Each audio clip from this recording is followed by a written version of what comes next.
بسم اللہ الرحمن الرحیم۔ ناظرین السلام علیکم، آپ دیکھ رہے ہیں صابر شاکر کو یوٹیوب چینل پہ۔ آج ہے 13 مئی سال 2020 اور دن ہے آج بدھ کا۔ آج بڑی زبردست خبریں ہیں جناب، اور ایک ایسا نایاب نسخہ ایک اہم ترین سیاسی رہنما نے بتایا ہے کہ جس سے آپ اربوں پتی ہو سکتے ہیں، اربوں نہیں بلکہ کھربوں پتی ہو سکتے ہیں، 100 ارب سے زیادہ کما سکتے ہیں۔ ایسا نایاب نسخہ بتایا، بہت ہی آسان ہے، اور آپ بھی اس کو آزما کے دیکھ لیں، کیونکہ یہ انہوں نے نسخہ، یہ طریقہ اربوں پتی ہونے کا، کھربوں پتی ہونے کا باقاعدہ طور پہ ایک اہم ترین فورم پہ بتایا ہے۔ یہ مذاق نہیں ہے، اور میں ان دوستوں سے بھی جو میری چیزوں کو بہت غور سے سنتے ہیں اور پھر اس کو سوشل میڈیا پہ لے کے آتے ہیں آگے پیچھے سے ایڈٹ کر کے، تو ان کو بھی کہوں گا ویڈیو بھی غور سے سنیں، پھر پوری بات سنیں، اور اس کے بعد اپنا رد عمل دینا، اس سے پہلے نہ دینا۔ تو سب سے پہلے میں آپ سے ریکویسٹ کروں گا کہ جناب آپ چینل سبسکرائب کر لیں، یہ ریکویسٹ ہے میری، اور بیل آئیکن کو ضرور دبائیے، اور دوسرا یہ کہ ویڈیو پسند آئے تو لائک کیجیے اور شیئر بھی کیجیے گا۔ تو خبریں امپورٹنٹ ہیں جناب، بہت ہی، اور وزیر اعلیٰ پنجاب عثمان بزدار صاحب بھی مشکل میں آ سکتے ہیں، یہ بھی ایک خبر ہے آپ کے لیے۔ تو چلیں جی بڑھتے ہیں آگے۔ آپ نے کبھی سنا ہے کہ اربوں پتی ہونے کے لیے کچھ بھی نہ کرنا پڑے انسان کو، اور آپ اربوں پتی ہو جائیں، کروڑوں اربوں روپے کمائیں، آپ کی اندرون ملک بھی جائیدادیں ہوں، بیرون ملک بھی جائیدادیں ہوں، اور کیا کرنا پڑے؟ آپ بس بھینسیں رکھیں، 10 بھینسیں رکھیں، اور اس کو آپ ڈیری فارم کا نام دیں، اور پھر وہ 10 بھینسیں اتنا دودھ دیں گی کہ آپ تصور نہیں کر سکتے، اور ان کے کٹے بھی ہوں گے، ان کٹوں کو بھی آپ بیچ کے اربوں پتی بن سکتے ہیں۔ تو سنیے پھر غور سے۔ عمران خان صاحب نے جب بات کی تھی کہ جناب آپ بھینسیں رکھیں، کٹے پالیں، تو آپ کا روزگار کا کوئی مسئلہ نہیں ہوگا، تو مذاق اڑایا گیا تھا، بہت زیادہ مذاق اڑایا گیا تھا کہ جناب یہ وزیر اعظم عمران خان، وزیر اعظم پاکستان ہو کے ایسی باتیں کر رہے ہیں کہ جناب کٹوں اور مجھوں تک آ گئے ہیں۔ اور پھر جب انہوں نے وزیر اعظم ہاؤس کی بھینسیں بیچی تھیں تو اس وقت بھی بہت تنقید کی گئی تھی کہ یہ کیا بات ہوئی، وزیر اعظم ہاؤس کی بھینسیں اور کٹے بیچ رہے ہیں۔ اب کسی کو کیا پتا تھا کہ آپ ان بھینسوں سے تو آدمی اربوں روپیہ کما سکتا ہے۔ ہوا یہ کہ آپ کو پتہ ہے کہ شہباز شریف صاحب بڑے زبردست آدمی ہیں، اور وزیر اعلیٰ رہ چکے ہیں پنجاب کے 3 دفعہ، اور اس وقت لیڈر آف اپوزیشن ہیں، اور وزیر اعظم بنتے بنتے رہ گئے، ان کی آنکھ کھل گئی تھی، ان کی کابینہ کے ارکان کے نام فائنل ہو گئے تھے، ملٹری اسٹیبلشمنٹ نے ان کے ساتھ سب کچھ طے کر لیا تھا بقول ان کے، پھر اچانک آنکھ کھل گئی اور پتہ چلا کہ وہ وزارت عظمیٰ چھین لی۔ ان پہ الزامات ہیں جناب وسائل سے زیادہ اثاثے بنانے کے، جتنی ان کی آمدنی ہے اس سے کہیں زیادہ ان کے اثاثے ہیں، اور بیرون ملک بھی جائیداد دی ہے، خاص طور پہ برطانیہ میں ان کی جائیدادیں ہیں۔ تو نیب نے جب ان کو بلایا تھا تو انہوں نے کہا تھا مجھے جانے دیں لندن، تو میں اپنی تفصیلات لے کے آتا ہوں۔ پھر وہ نواز شریف صاحب کے ساتھ چلے گئے، اور اس کے بعد وہاں جا کے دبک گئے، اور یہاں وعدے کر کے گئے ہوئے تھے وہ واپس آ گئے۔ جب انہوں نے دیکھا کہ کرونا آ گیا تو کرونے کے نتیجے میں انہوں نے کہا کہ یہاں پہ بہت اللہ معاف کرے تباہی ہوگی، اور جب تباہی ہوگی تو دوبارہ پھر کوئی اور ملنا نہیں ہے، تو وزیر اعظم تو پھر میں ہی ہوں گا، یہ سوچ کے وہ آئے تھے۔ لیکن ہوا یہ کہ ان کے جو کیسز پینڈنگ پڑے تھے، ضمانت پہ ہیں ویسے وہ آج کل، جو پینڈنگ کیسز پڑے تھے تو اس پہ نیب نے ان کو بلانا شروع کر دیا۔ ایک دفعہ بلایا نہیں گئے، دوسری دفعہ بلایا نہیں گئے، تیسری دفعہ بلایا نہیں گئے، اور جواز بنایا کرونا کو۔ لیکن جب نیب کی طرف سے فائنل اور حتمی نوٹس چلا گیا تو اس کے بعد ان کو ایک میسج بھی گیا کہ اگر اب آپ نہ آئے تو پھر ان کو گرفتار کیا جائے گا۔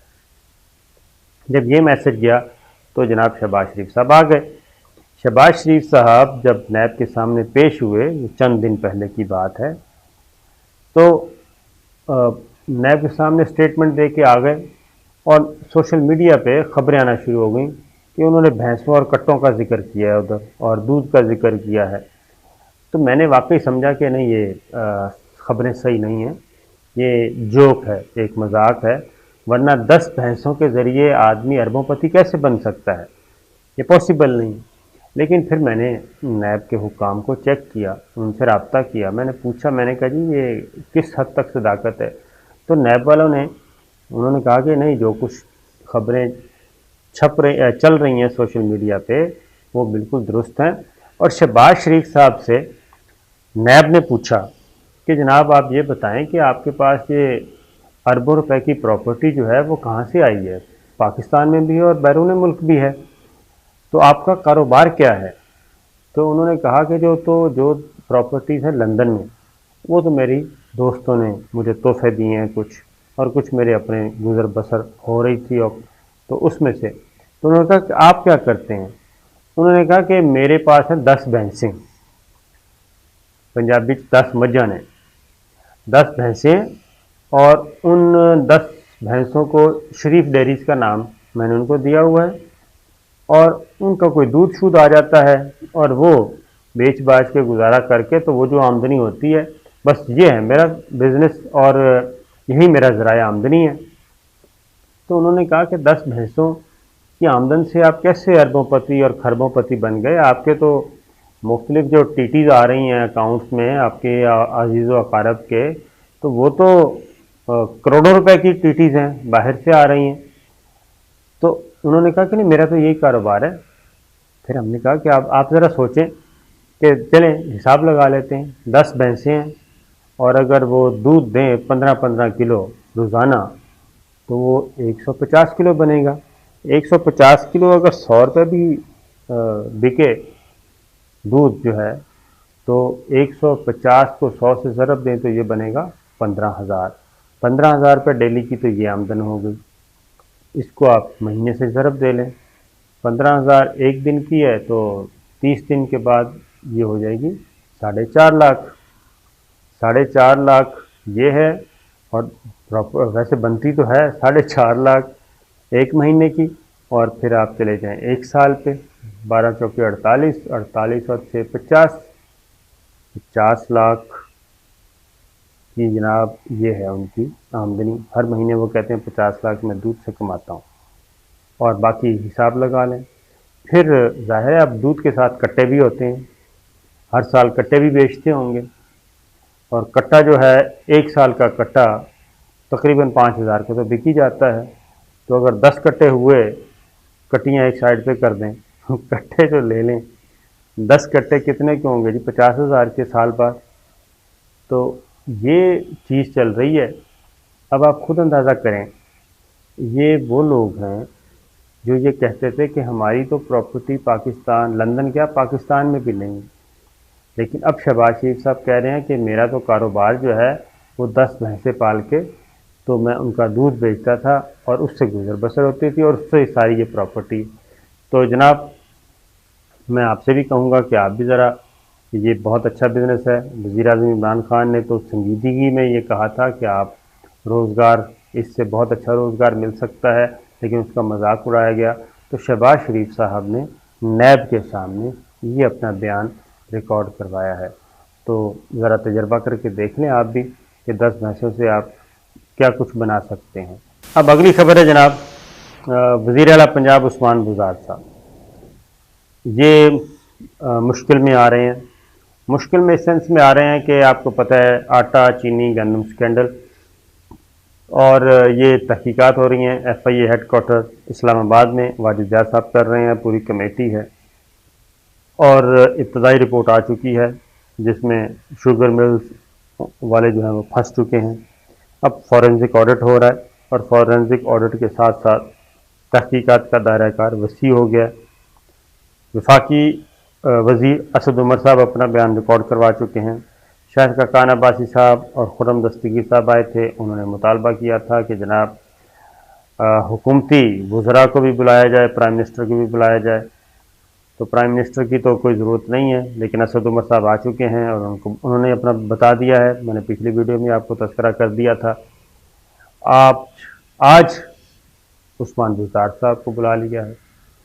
اب عثمان بزدار صاحب کا معاملہ ذرا تھوڑا سا مشکل سا لگ رہا ہے مجھے، اس سینس میں مشکل لگ رہا ہے کہ وفاقی حکومت نے سبسڈی ریجیکٹ کر دی تھی اور صوبائی حکومت نے سبسڈی دے دی، اور وزیر اعظم عمران خان صاحب اس معاملے کو لے رہے ہیں سنجیدگی سے کہ وفاقی حکومت نے ایک فیصلہ نہیں کیا تو صوبائی حکومت نے یہ فیصلہ کیوں کیا اور کس بنیاد پہ کیا، اور وفاقی حکومت بھی پی ٹی آئی کی، صوبائی حکومت بھی پی ٹی آئی کی۔ تو عثمان بزدار صاحب کو لیا ہے بلا، اب دیکھنا ہے کہ وہ اپنے دفاع میں کیا کہتے ہیں۔ لیکن میں ابھی بھی آپ کو یہ بتا رہا ہوں کہ اگر یہ تحقیقات، یہ پاناما کی طرح کا بینچ ہے، میں آپ کو بتا رہا ہوں، یہ تحقیقاتی کمیشن والا جو ارکان ہیں اور ساری اس کی حیث ہے، یہ پاناما لیکس کی بنیاد کی طرح آگے بڑھ رہا ہے۔ پاناما لیکس بھی آہستہ آہستہ انویسٹیگیشن، وہی واجد زیاد صاحب بھی وہی ہیں، اور ان کے ساتھ لوگ جو ہیں وہ بھی اسی طریقے سے مختلف محکموں سے آئے ہیں، ایکسپرٹس ہیں۔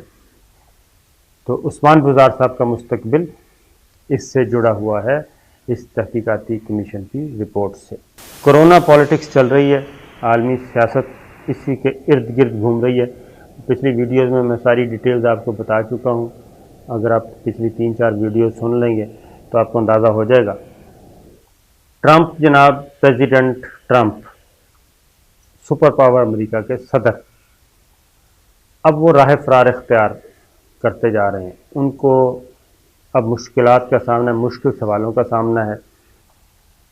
کل کی بات ہے، ایک بریفنگ دے رہے تھے، یعنی کہ میڈیا کے ساتھ انٹریکشن تھا ان کا وائٹ ہاؤس میں، اور وہاں پہ وہ آئے تو ایک خاتون جرنلسٹ جو کہ امریکن تھی لیکن چینی نژاد تھیں، اور انہوں نے سوال پوچھ لیا کرونا کے بارے میں۔ انہوں نے کہا کہ جناب تباہی پھیل گئی ہے امریکہ میں اور آپ کیا کر رہے ہیں عوام کے لیے؟ تو انہوں نے کہا کہ یہ سوال آپ چائنا سے کریں، چین سے کریں، اس وائرس کے بارے میں، یہ تباہی کے بارے میں۔ تو چائنیز جو جرنلسٹ تھیں انہوں نے پھر دوبارہ بات کی، تو پریزیڈنٹ ٹرمپ جو ہیں وہ ان کے پاس کوئی سوال کا جواب تھا نہیں، زچ ہوئے اور انہوں نے راہ فرار اختیار کی۔ تو یہ سیاست جو ہے، یہ کرونا کی تباہی اور بربادی پریزیڈنٹ ٹرمپ کے پیچھا کر رہی ہے ان کا، اور دیکھنا یہ ہے کہ جو اس سال الیکشن ہے اس میں یہ کرونا ان کے لیے واٹرلو ثابت ہوتا ہے یا پھر وہ اس کرائسس سے نکل پائیں گے۔ تو جناب دیکھتے ہیں، ابھی تو فی الحال تو ٹرمپ جو ہیں وہ راہ فرار اختیار کر رہے ہیں، کرونا ان کے پیچھے ہے اور وہ بھاگم بھاگ پتلی گلی سے نکلنے کی کوشش میں ہوتے ہیں۔